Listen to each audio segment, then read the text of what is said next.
तो आज हम लोगों के हमारे पास एक सवाल आया है। उस सवाल के अंदर लिखा है कि निम्न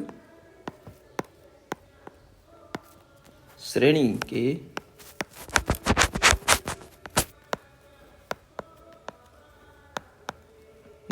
के अभिसरण का परीक्षण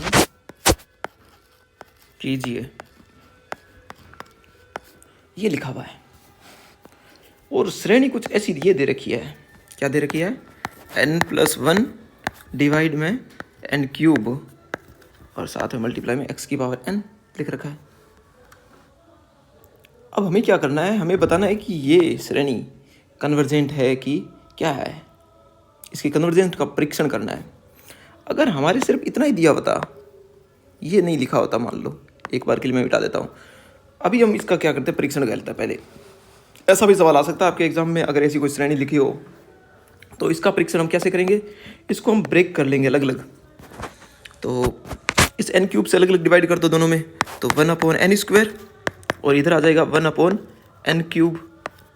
फिर क्या करो?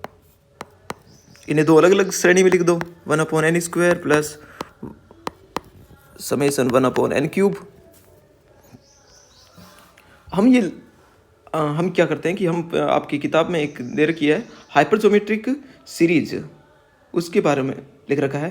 तो वहाँ से हम ये जानते हैं कि किस तरीके से, मतलब किस तरीके से कोई भी सीरीज, जैसे इस तरीके की कोई सीरीज लिखी हो, समेशन 1/n⁴p लिखी हो, तो वो डाइवर्जेंट होती है कि कन्वर्जेंट होती है, उसके बारे में आपके लिखा हुआ है। तो वहाँ से हम क्या करेंगे? काम में लेंगे उस थ्योरी को।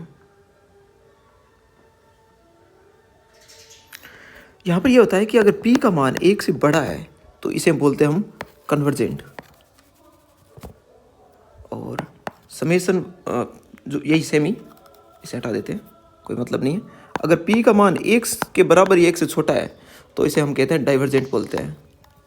तो आप आसानी से देख सकते हो यहाँ पर और यहाँ पर दोनों जगह। इसके अंदर क्या है? 1/n² लिखा है, यानी कि स्क्वायर लिखा है, 2 लिखा है पावर, तो 2 तो 1 से बड़ा होता है, तो ये कन्वर्जेंट हो गया।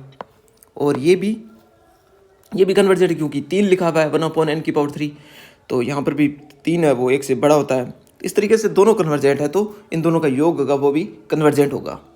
ठीक है, तो ये कन्वर्जेंट हो गया। अब हमारे क्या है, सवाल के अंदर कुछ अलग चीज़ें पूछी गई है। हमसे ये नहीं पूछा है, हमसे ये पूछा है कि x के, हमारे सवाल कुछ ऐसा है कि समेशन n+1/n³, साथ में लिखा है x⁴n, और हमसे ये पूछा गया है कि x के किस मान के लिए यह कन्वर्जेंट होगा और डाइवर्जेंट होगा, ये हमसे पूछा गया है। तो हमें क्या करना है? ये बताना है कि x के किस मान के लिए ये सीरीज कन्वर्जेंट होगी, x के किस मान के लिए ये सीरीज डाइवर्जेंट होगी। इसके लिए बहुत सारे टेस्ट दिए गए हैं आपकी किताब में। जैसे एक टेस्ट दे रखा है जिसका नाम है रेशियो टेस्ट। ये सबसे पहले हाइपरजोमेट्रिक वाले, ये देख लिया हमने टेस्ट। उसके बाद में आता है, सबसे पहले आता है रेशियो टेस्ट, उसके बाद आता है रूट टेस्ट, फिर आता है लॉग टेस्ट। इस तरीके के टेस्ट आते हैं। अभी मैं सबके नाम बताता हूँ, आपको सुनाता हूँ। ये आ गया ना?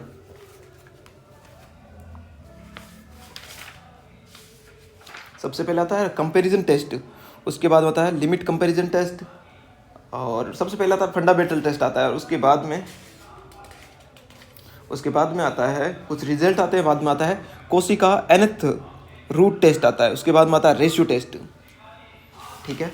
और उसके बाद में आता है Gauss test, Cauchy condensation test, Raabe test, logarithmic test और डी मॉर्गन बर्टांस टेस्ट।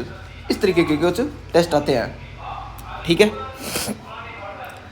तो हम क्या करते हैं, बात करते हैं आगे। हम लगाते हैं इसके अंदर सबसे पहले ये जो क्या बोलते हैं इसको, रूट टेस्ट लगाते हैं हम। लगे रूट टेस्ट। तो रूट टेस्ट ये कहता है कि कोई भी रूट टेस्ट में ऐसा होता है कि कोई दे रखा है सीक्वेंस, कुछ भी दे रखा है एक्सएन, मैं एक्सएन की जगह वीएन लिख देता हूँ, कन्फ्यूज़न नहीं होगा आप लोगों के। वीएन एन बराबर 1 2 3 इस तरीके से चलता रहेगा, एक से लेकर अनंत तक, ये है, ठीक है। तो वीएन लिखा है, तो समेशन वीएन लिखा हुआ है, और हमें क्या करना है, चेक करना है कि ये कन्वर्जेंट होगा डाइवर्जेंट होगा तो क्या होगा। तो इसके लिए हम क्या करते हैं, हमारे पास में टेस्ट है रूट टेस्ट। वो कैसे करता है काम कि लिमिट जो ये वीएन लिखा है इसकी पावर 1/n, और बाद में जो भी एल आएगा, अगर इस एल का मान क्या है, एक से छोटा है, तो हम इसे बोलते हैं कन्वर्जेंट, और एल का मान क्या है, एक से बड़ा, तो हम इसे क्या बोलते हैं, डाइवर्जेंट। और एल का मान अगर एक आ जाए तो हम इसे क्या बोलते हैं, क्या कि टेस्ट फेल,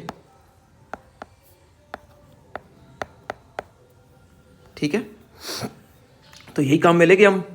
हमारे पास जो सीरीज है वो कुछ कैसी है, हमारे पास जो सीरीज है वो है n+1 डिवाइड में n³ x⁴n, ठीक है, ये लिखा हुआ है। अब हम इस पर लगाते हैं रूट टेस्ट।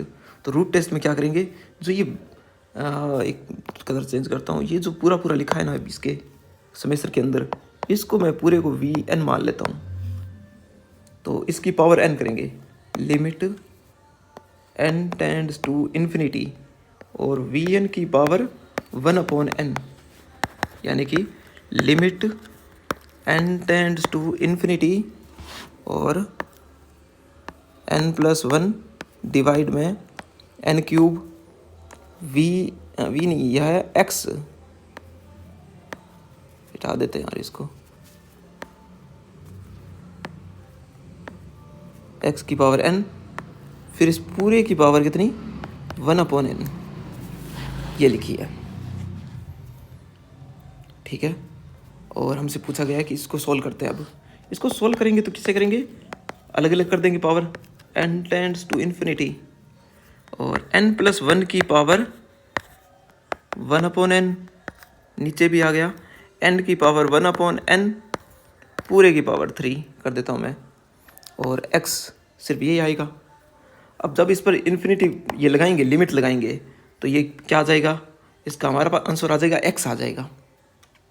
अब हम इस x पर बात करेंगे कि जब x का मान एक से छोटा तो कन्वर्जेंट, जब x का मान एक से बड़ा तो भी, तो क्या हो जाएगा, डाइवर्जेंट, और जब x का मान 1 तो हम कहेंगे टेस्ट फेल, और फिर चेक करेंगे। लेकिन वैसे हमने x बराबर 1 लेकर तो इसे हल कर ही लिया है, और वो वहाँ पर क्या आया था, कन्वर्जेंट आया था, क्योंकि x बराबर 1 लिखा था वो हम पहले चेक करके आ चुके हैं। x बराबर 1 पर ये सब जो हमारा जो सीरीज था वो कुछ ऐसा बन गया था, n+1 डिवाइड में n³, और इसको हमने चेक कर लिया था, ये क्या था, कन्वर्जेंट था। तो I hope you all understand, ठीक है। तो ऐसे कोई और सवाल पूछने हो तो बता देना।